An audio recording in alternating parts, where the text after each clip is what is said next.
Hey everyone, welcome to this daily Sidereal Astrology forecast. This is for Thursday, April 25th, 2019. Alright, so today we have the moon finishing Sagittarius, so a great day for still expanding a bit of our horizons and examining our belief systems, our perspectives on things, and following through with maybe any inspirations or spirit for life that can make for a bit of a maybe adventurous or even philosophical or kind of expansive type of day. So with this, the moon is going to be passing over Saturn, Pluto, and the South Node, who have all been in this sign of Sagittarius. So great day for setting maybe some new foundations with our structures, maybe facing some fears, breaking some patterns perhaps with Pluto, and maybe releasing some concerns or releasing some things from the past with the South Node. So new beginnings with all of this. And again, this could certainly be about transformations to our perspectives and our belief systems. All right, so other than this, no major aspects here today, but we do have some things going into the weekend. So let's take a look at all of this here in more detail when we return.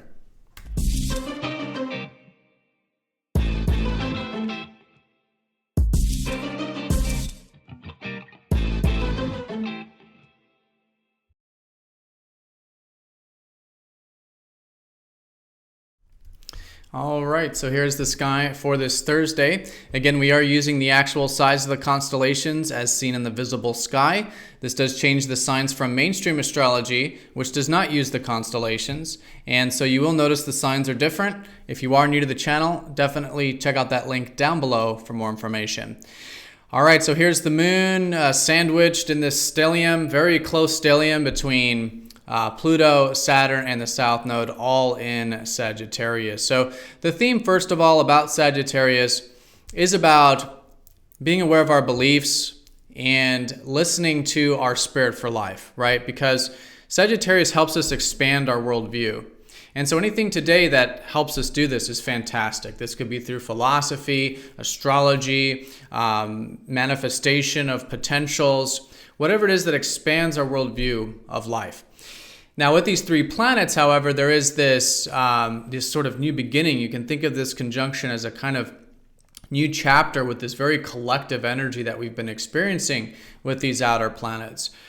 With Pluto, it's been about transforming our belief systems. So today is a really good day to see if there are any patterns we can break, maybe some past belief systems, some limiting belief systems, something like this that as we start to see a new angle of, can really help us change that perspective and see things again in a new light. Now, this is particularly the case, though, because Pluto has recently gone retrograde yesterday. So although Pluto is still a bit paused in the sky, as we approach the weekend, there is a little bit more of this kind of re-examination process when it comes to these deeper things, when it comes to our maybe fears, maybe some patterns, or again, belief systems. Basically anything that, as we now re-examine and become more aware of about our beliefs, can lead to more self-empowerment, right? So excellent day for doing this. Again, this kind of looking at things in a new light and really just experimenting, I would say, during the next 6 months, experimenting with, our fears, with beliefs, again, seeing things in that new angle. So that's the Pluto side to it. With Saturn, it's an excellent day, I would say, for building some new perspectives that really have a realistic view of them, right? Saturn is all about how things take time, how some of these potentials, take time but can be built. And so this patient, discipline sort of energy, when it comes to these things that inspire us, can be also really, really good to cultivate with Saturn. And of course, the South Node, very similar to Pluto, in fact, is about releasing usually past energy, but in this case, maybe releasing some concerns or just being aware of if there are any, again, recurring concerns or patterns or thoughts regarding, again, past beliefs. Just good to be aware of them, because it's through that awareness that we can allow those past things to be released, because that's what's trying to happen with this type of conjunction. All right, so that's definitely the most important thing here today. It's all centered around that Sagittarius and these very collective planets that have been transiting through that sign. A couple of things I'll also mention is that the sun is, of course, still in Aries, which is actually a new occurrence, started to shift in here this week.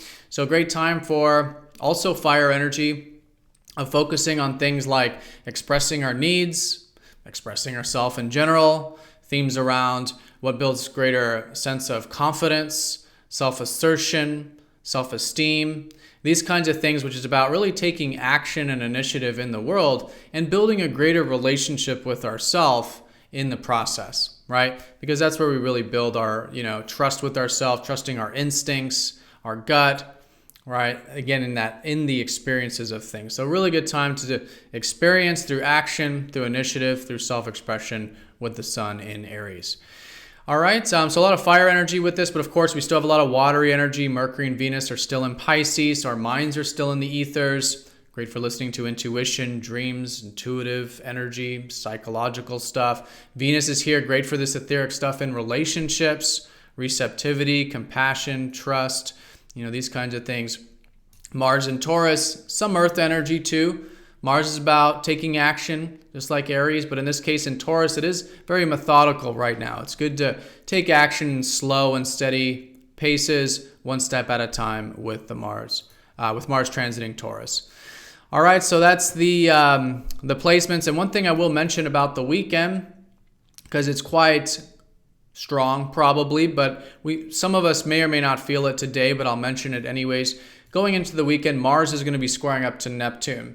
So again, we'll feel this mostly tomorrow and through the weekend, but if you do feel any bit of this is just possible stuff, maybe possible low energy, maybe a bit of malaise or uncertainty, maybe some illusions or doubts or things happening kind of behind the scenes, anything like that, that's again etheric and watery.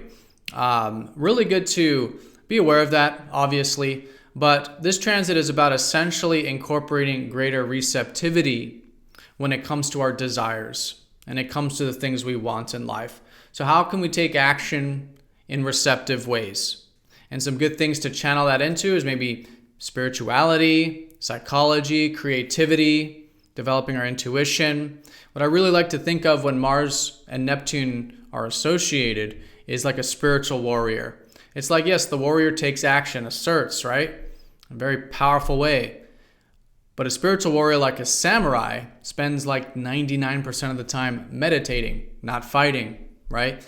And so it's this more receptive approach that, yes, it's important to take action initiative, but at the same time, to be present, to be receptive, to see where the currents of life are taking us, and to put energy and action into those streams of flow, right? So anything like this that you do feel today, I think that's a really good way of working with it. And again, I'll talk more on that here for the weekend.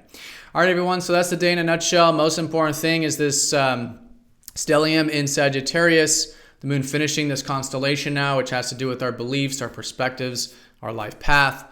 Pluto helping us release some fears with it. Saturn helping us build some patience with some of these potentials. And the South Node helping us release some past things or concerns that, again, free us up, help us expand our horizons, and just a really good day to do this. Adventurousness, philosophy, again, anything that expands that worldview. All right, so everyone have a fantastic day. Thank you for watching, and I'll see you all next time for the next video. Take care.